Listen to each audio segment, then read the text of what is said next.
څومره چې د ښار د شوره لرې دي هومره د ژوند شپې ورځې بهترې دي. دلته کې بېګر دي، دلته زرکې دي، دلته کې تنظري او کونترې دي. کار زمونږ د خلکو وایه نور څه دی، بس خو ما او تا پسې خبرې دي. دلته د دې خلکو دایرې د سوچ ځان نه بغیر څومره مختصرې دي. دلته د دې خلکو دایرې د سوچ ځان نه بغیر څومره مختصرې دي. دا د امازو سیمه ښایسته سیمه بس د رسد لارې کڼکپرې دي. قدرمندو اسې شعرونه مې دې پورې ووي چې مابڼ په سر ناست یو برچړ دی او دې ځای ته چې ته راشي او چاپېره دې ماحول ته وګورې، بیا دې ښکلاګانو ته وګورې، په یو ټیپ 4-5 قسمه شنو ونو ته وګورې، نو خپله د سړي په خولې باندې شعرونه راځي. او بیا په داسې ځای کې چې در سره د نعیم خان غوندې فرح دله، پویه او خوږ انسان ناست وي، نو د انسان په ژبه چې شعرونه نه راځي نو څه به راځي. د ټول نه اول نعیم خان مابڼ برچړ ته په خیرالي راغی او یقینا دا څه چې په کوم ګډ باندې ناست ډېرو کمو خلکو دا ګټ لیدل دي. وعلیکم السلام، ډېره مننه دوا خان جانه، ډېر مهرباني. دا راته ووایه په څو وخت پس رالی، په څه پروګرام رالی، په چکر رالی، مابڼ ته رالی، څوک دي در سره؟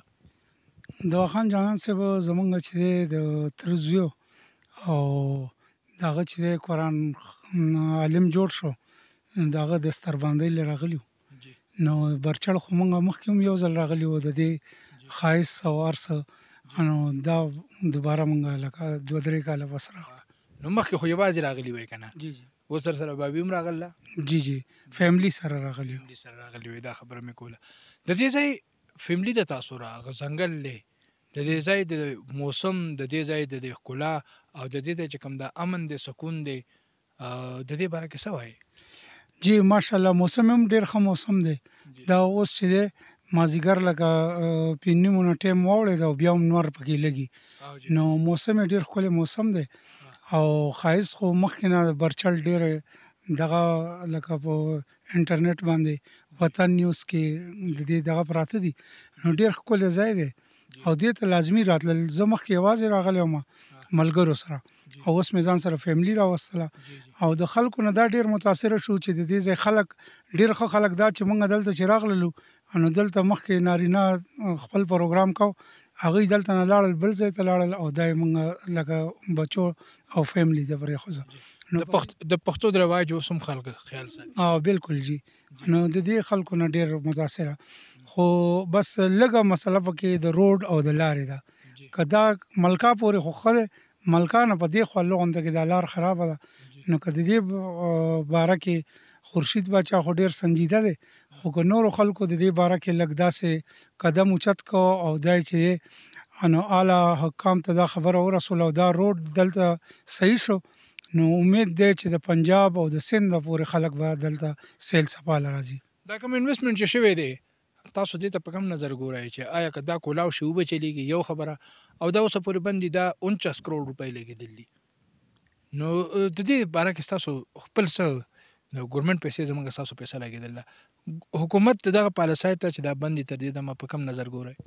دا خو ډېر ښه ځای جوړ کړی دی، د مري نه بهتر دی، او دا ټولو کې ښه خبره دا ده چې 3-4 ضلعو سره دا لګي دا علاقه که نه، او روډ یې هم تر ملکا پورې لکه چې دی ډېر ښکلی روډ دی.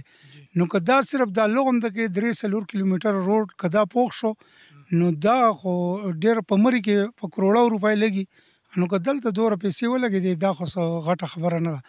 دا دې ځای نه 7 کیلومیټر کې وتله ده، که دا روډ دې وتلې ته وشي، آیا تاسو چې هلته نه سهار را روان شئ دلته پکنیک وکئ ماښام له واپس نه شئ تللی پنډی؟ بالکل جی، دا د وتلې سره هم لکه لار چې دی همدا جوړېده پکار دي، او خصوصا د ملکانو واخله تر برچړه پورې دا ځای هم پخېدل پکار دي، نو د دې به بیا لکه خوند بلا ډېر شي او خلک ټورست به چې دی لرې لرې نه بیا دې ته راځي. جی جی، اگر چې موږ خبره د مابڼ کوو، بیا خصوصا د برچړ او د دې د ښکلاګانو کوو، خو په دې کې تاسو سره رایاد راشو چېرې حکومت بلدیاتي نظام وضع کړی او د هغې لپاره الیکشن شوی او خلکو په ځان باندې په زرګونو روپو قرضې او په زرګونو روپو انویسټمنټ خلکو کړی او ملازې اړولې وي، تاسو هم دغه نظام حصه وئ، یو کال تېر شو، دغه نظام ته په کوم نظر ګورئ او څه ګیله لرئ د حکومت نه؟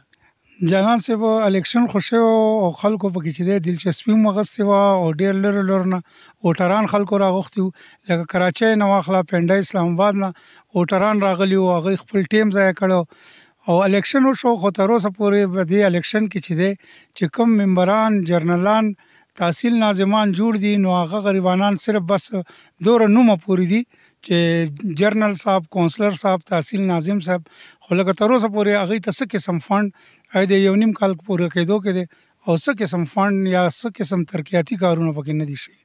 هیڅ قسم فنډ نه دی هیڅ قسم فنډ. بیا چې تاسو کوم قراردادونه مخکې لګلي دي، آیا څه قرارداد په شکل کې تر دې دمه پورې څه داسې کار شوی دی چې هغه تاسو قرارداد پاس کړلی تل هغه شوی دی؟ ځکه تاسو له فنډ نه راکړی ډایرکټ، نو انډایرکټلی څه کار شوی دی اوسه پورې تاسو له؟ هیڅ کار تر اوسه پورې بالکل کارونه ولاړ دي چې مونږ صوبایي قومي اسمبلی پورې زمونږ چې دی ممبرانو پورې لکه پونچ شي هغې پورې چې مونږ ځو وایي چې یاره بس حکومت حالات ښه نه دي، حکومت کې دې وخت کې داسې مسلې دي نو په دې وجه باندې فنډ نشته مونږ سره. نو هغوی د دې خبرې نه معذرت کوي. دو ټوک الفاظ کې ولیکئ د دغه نظام باره کې څه مطالبات لرئ؟ نو نظام خو ډېر ښکلی لکه د جرنل کونسلر، تحصیل ناظم او دا ممبران چې کوم دي دا خو د دې دپاره دي چې د خپل علاقې د خلکو اواز اوچت کړي او خپل علاقې له څه کار وکړي که نه. قومي اسمبلی ممبر ته، صوبایي اسمبلی ممبر ته هر سړی خو نشي رسېدی، خو اوس دوی له به څه فنډ ورکوي نو دوی به مخکې خپل علاقو کې کارونه کوي که نه. نو بس په دغه وجه نظام خو ډېر ښه نظام دی، خو چې دوی له اوس ترقیاتي فنډ او یا څه شی ورکړي چې دوی د خلکو کې دا مطلب که چېرې دې پاللی شي نو بیا خو دا نظام بلدیاتي کنټینیو وساتي په خلکو د الیکشنو کې، او که پاللی نه شي نو هسې د خلکو نه د خلکو ړونه نه بدوي. ستاسو مقصد دی؟ بالکل جی بالکل. دا اخر کې راته دا ووایه کوم ملګري چې په چکر راځي، پکنیک نه راځي، تاسو رالی سره د فیملی رالی دې ځای دا ماحول تاسو ولید، د دې ځای ګوره موږ ناست یو بالکل احساس ماته خو سره احساس نه کوي چې ګرمي د کسړځي او په ژمي کې چې څنګه داسې موسم دی همدغسې پاړ کې وي. دغه راتلونکو سلګرو ته څه پیغام ورکوئ؟ بالکل جی ډیر ښایسته او بیا خو اوس د ګرمۍ موسم را روان دی. د ګرمۍ موسم کې هم دې علاقه کې موسم چې دی ماشاءالله بالکل سړي ته احساس نه کیږي چې دا مونږ په کوم موسم کې کنه راغلی یو. دلته ګرمۍ احساس بالکل نه کیږي. نو په دې وجه دا ډیر ښکلی ځای دی او زه فیملی سره راتلل پکار دي. صرف دا سړک چې جوړ شي نو د دې سړک لغون ته کې چې دی پرابلم دی دا 2-3 کیلومتره ملکا پورې ډیر ښکلی خورشید باچا او دا نور باچاګانو چې کوم کار کړی دی ډیر ښکلی کار دی. خو دا لږ ځای که جوړ شولی نو بیا لازمي فیملی سره راتلل پکار دي. د دې ځای خلک ډیر عیاناک خلک دی، ډیر عزتمند خلک دی. تاسو چې فیملی کله راولی دی که هغلته ناست ومي هغه ځای پرېږدي او بل ځای ته لاړ شي نو ډیر ښه خلک دی. او دلته دا هغه د مري هغه کار هم نشته دی چې یاره د 10 روپۍ دی په 10 روپو شی دی په 20 روپۍ شي که نه یا په 100 روپۍ. نو دلته بالکل لکه ډیر ښه خلک دی او ډیر ښه د دې کې چې دی شعور والا خلک دی او دوی دا علاقه کامیابول غواړي. او دا مونږ ټورسټ لکه د علاقې اسلام آباد، پنډۍ، کراچۍ هغوی له پکار دي چې دلته په چکر لازمي راشي فیملی سره. او ډیره ښایسته سیندري ده. لکه دا زه یقینا دا خبره کومه چې د مري نه او د دې خواوشا علاقو کې ټولو کې ښایسته ځای برچړ دی. ډیره ډیره مننه، شکریه. قدرمندو تاسو واورېدل د بار نه راغلي چې کوم سلګران دي د هغې د دې ځای باره کې څه خیالات دي او څه نظارې څه یادونه ځان سره دې ځای نه وړي. د هر سړي په خوله دغه یو وینا ده چې دا د دې ځای په شان ځای نشته. نور ځایونه هغه انسانانو جوړ کړي، هلته پلانټیشن هم یې خلکو کړلی. دا قدرتي جوړ ځای دی، قدرتي ښکلا ده، قدرتي حسن دی، هر ځای صفا دی، هر ځای د ناستې دی. په لکونو روپۍ در سره وي، زنانه ماشومانان در سره وي، د غږ کولو در باندې څوک نشته. کړه د خلاصه ټپه کوي، که دبله غږی، که باجه غږی، که ځان له تبلیغ کوي، که ځان له سندرې وایي، هیڅ قسم پابندي هیڅ کوم دغه نشته. خلک هم سپورټ دي. باید چې سلګري دې ته راشي او حکومت دغه مسله په سیریس دغه باندې واوري.